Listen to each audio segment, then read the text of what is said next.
What's going on, FUD Nation, and welcome back. Yes, I know, it's been a very rough week in the market.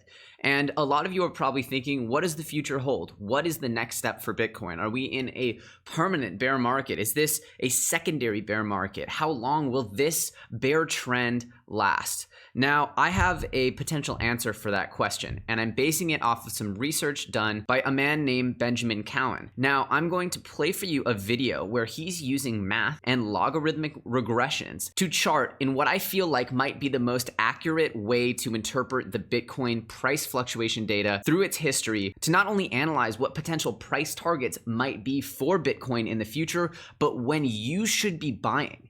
Now, I find this to be an exceptionally valuable tool, and I personally have yet to find an analysis on Bitcoin that I feel actually makes this much sense. Now, if you've heard people discuss the lows of Bitcoin, oh, don't look at Bitcoin's highs, look at Bitcoin's lows over the years, and then you'll see the true growth of the network. You see lows that are continually higher year after year. Now, of course, you have these explosive blow-off tops that come with mania phases, like we saw with the 20K Bitcoin or the $1,300 Bitcoin back in 2013. But what we don't really know is how to calculate the relationship between those lows and the highs and understand what the lows we should be looking for are for entry points and what the highs we should be looking for are for exit points in this explosive and ever-growing market. Now, I'm going to turn the mic over and play a long segment of this video, which I find to be exceptionally educational, and I want to know what you guys think of this video and its contents. I'm also going to link to the full video in the description of my video here. Give his channel some love because he's doing some exceptional work here,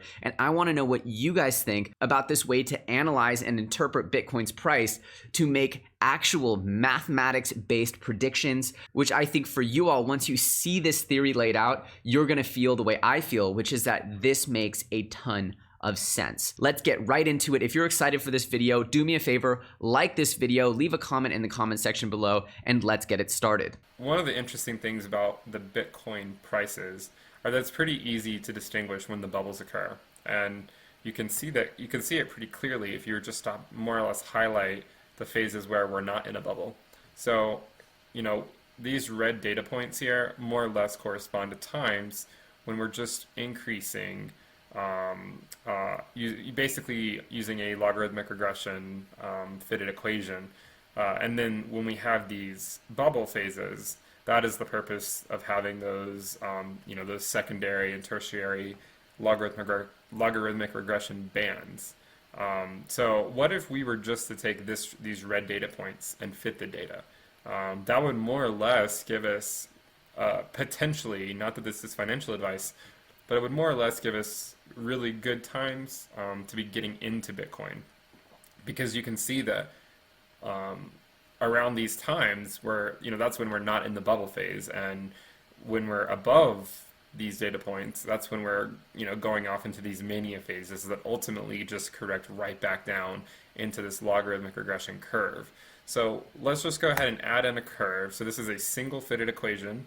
The R squared, if you're into statistics, if you're like a STEM major or anything, the R squared on that fit is like around 0.9923. So that's a pretty good fit.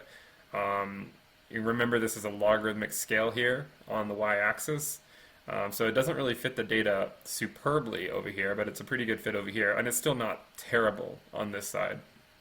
These dashed lines that go vertically down the page are the halvings. So these were this very specific halvings, and then this is the projected halving that's supposed to occur in about 5 or 6 months. So if we just take the red data and fit it to an equation, using the same types of fits I did before, this is the equation that we get. Now, it's looking at this line, it's hard to know exactly like in this case over here, we really never got to that line. We were slightly above it. And this one over here, we were above it and below it, so we just kind of oscillated around that line. And here you can see we're also above it and below it. And historically, these times are the times you really want to get in, around when it's around this line. But since we are humans, we don't exactly know what the price is going to do. What if we just give ourselves some tolerance on this line and basically just put plus or minus whatever percent and figure out, like, if we're ever in that band, then that is when, maybe is a good time to get into the market. So for instance, here you can see that we would have come into that band on this capitulation candle over here, and then we would have re-entered it and continued to have stayed in it basically until the end of 2012, which ultimately would have been right before this crazy mania phase that we saw in 2013.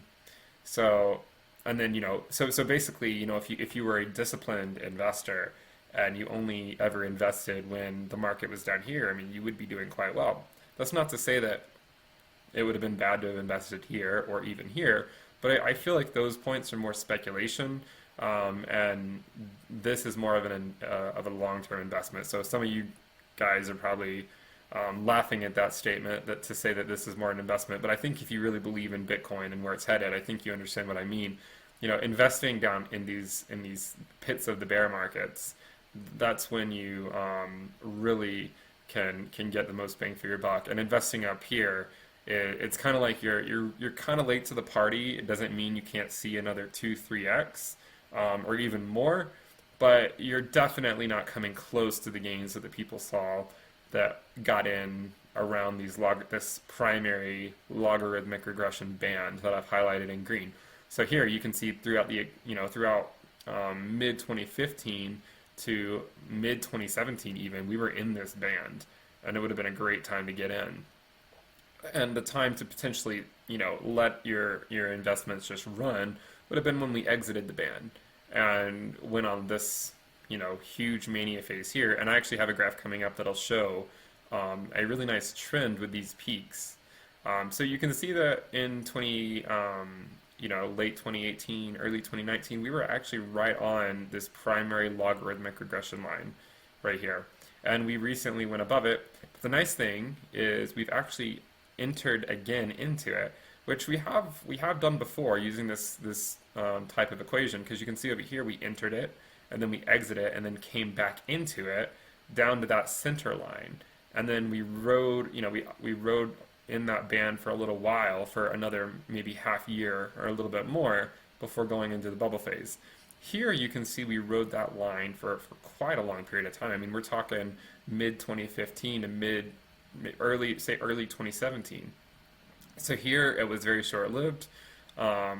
Here we were on, I mean, here it was, it was almost unnoticeable. It was a very, very quick or short amount of time where we were on this band. Here is a little bit longer. Here it even got longer. Obviously, you know where this is going. Potentially this is going to be even longer riding this band, but that's not necessarily a bad thing, because if we do ride the band like we have in the past, we're still increasing our price. Potentially it might oscillate around, plus or minus a few K, but as I mentioned before, it's Bitcoin. What's a few K among friends? Let's just stay disciplined. We're not looking for these oscillations here. We're looking for the next time we peak out of this bubble, peak into a bubble phase. And we can keep an eye on this graph, because when we go above these regression lines, then it becomes more of a speculation as to exactly how high that bubble goes. Right now, I'm pretty confident in the future of Bitcoin to consider this more just a longer term investment, not really much of a speculation. But of course, at the end of the day, cryptocurrency is very speculative in nature.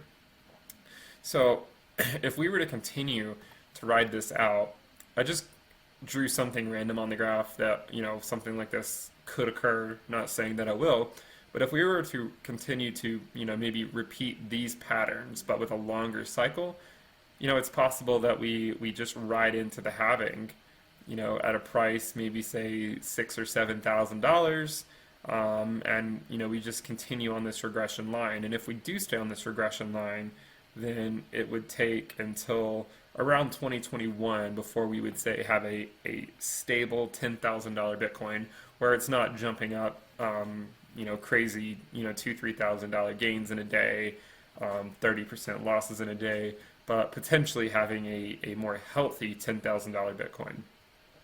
You can see that it might take until 2021 to get there. So 2020 could be a boring year. I'm not saying that it will be, but it could be a boring year.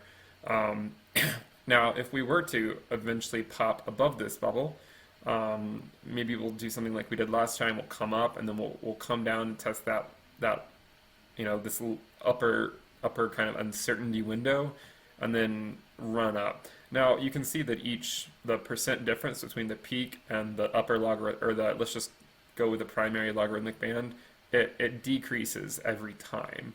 So it's important to note that the percent gains with respect to this logarithmic regression band are decreasing. And remember, this fit has an R squared of 0.9923. A perfect fit would correspond to 1. So it's a pretty good fit to all this data. I mean, you can see it goes right through all this data here, right through all this data here, right through this data down here, and it's just slightly below this data right here. So potentially this could put us peaking in, say, sometime 2022, 2023, if this were to continue to extend this cycle. Obviously, there's the 4-year market cycle argument, which would then put us, going up a little bit sooner, maybe peaking up here and then going down. It's really hard to know. There's evidence for both cases, and I'd like to hear your guys' comments or hear your thoughts in the comments below about that. But there are definitely arguments for both cases about, is it a 4-year cycle or is it longer?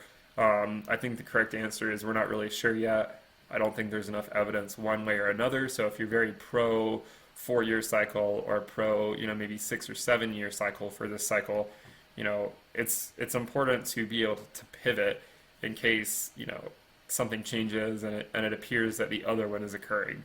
So don't set yourself in stone and say, oh, this is what it is because of X, Y, and Z. Don't say, I know it's a 4-year cycle because this was a 4-year cycle and Bitcoin was too immature down here. It's possible that that's the case. It's possible that we're going to go up, but it's not 100% sure. I mean, even after the last halving, you can see that we actually dipped right away before retaining this logarithmic regression increase and then going off into this mania phase. Now, I want to show something with the percent difference between price and the logarithmic regression curve. So here, if you were to take the percent difference between this, and then here and here and here and here, and you were to just plot those, you can see that it's actually a pretty straightforward trend. And so I should say this is the absolute value of it, not just the percentage increase, because if it were just the percentage increase, sometimes it would be negative.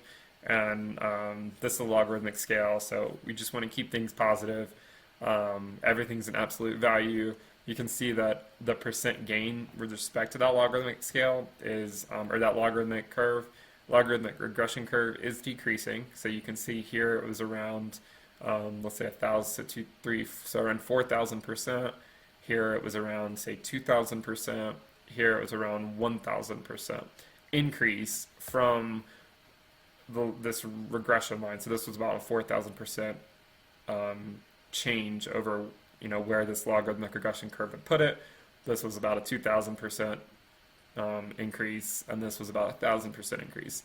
So naturally, we would assume that we're gonna get lower. Like it's not gonna stay at those quite those same levels. So if we were to just say this is 4,000, 2,000, 1,000, well, it's pretty apparent that it's halving each time.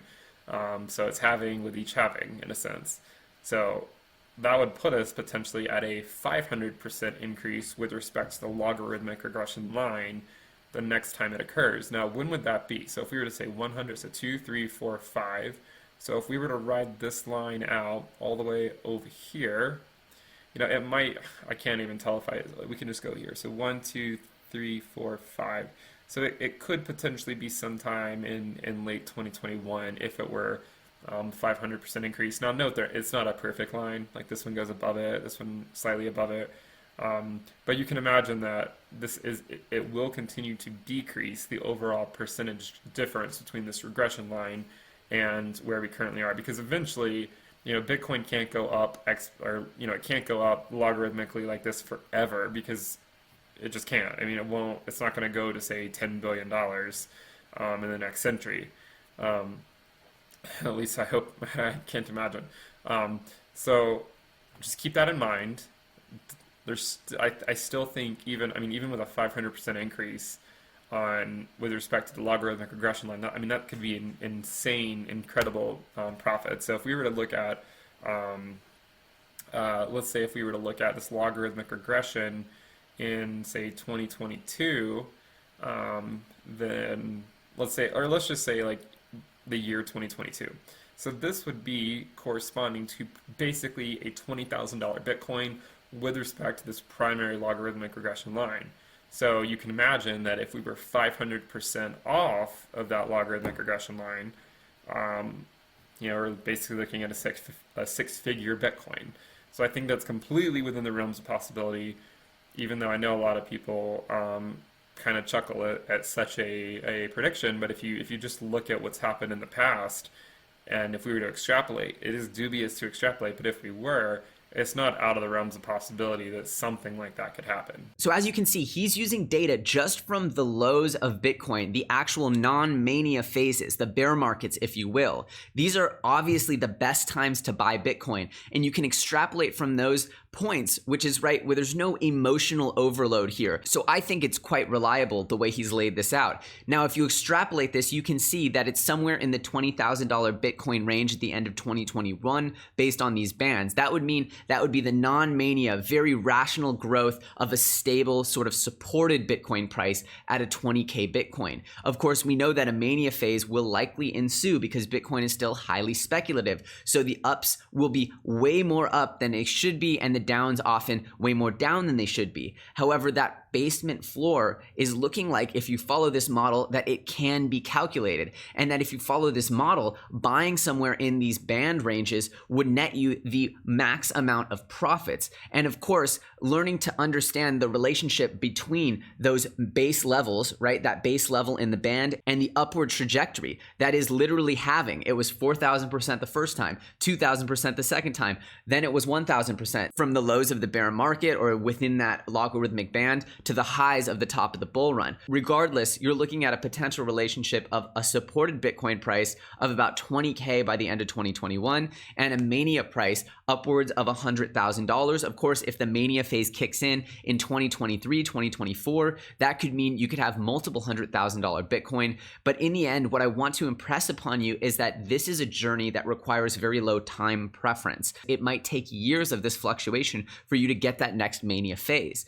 Now, this is good news and bad news because it potentially gives retailers like you and I a ton more time to stack our Satoshis before this mania phase will kick in. Maybe you just have a part of a Bitcoin right now. Maybe you have 1 Bitcoin, 2 Bitcoin. Maybe you'll have a chance to get 10 Bitcoin or more by the time that this actually happens if you stay engaged and you stay steadily getting more and more Satoshis over the next few years. By the time this mania phase kicks in, you might have that big moment, that big financial transition that you've been looking for. Of course, not financial advice. This is all theoretical. I'm just trying to present a math-based extrapolation of the data on the Bitcoin price by excluding bubbles. And by doing that, you're able to take in a more rational, a more sophisticated, and a potentially more accurate approach to price prediction. Anyway, let me know what you guys think about this. I find this news, yes, time-wise, who wants to wait another 3 years before a potential explosive bull run? But if you're willing to delay your gratification and continue to work, you could spend the next 3 to 4 years slowly stacking your Satoshis. And in that time, when the mania phase does kick in, you could be looking at a totally transformative financial event for yourself. Anyway, let me know what you guys think about this video in the comment section below. As always, I appreciate it the most when you guys throw comments and likes. And of course, if you're not subscribed, please hit that subscribe button. We're in this for the long haul. These little things that are free for you to do give a lot of motivation and excitement to me, a content creator. It could be a few years that we're doing this before we get a true dose of excitement that would anyway parody the 2017 moment. So let's support each other. Let's keep each other looking positively, looking long-term, low time preference, long-term vision. I hope you guys enjoyed this. I'll be back soon. As usual, I'm Elio Trades. You're watching FUD TV, and I'll see you very soon on the next episode.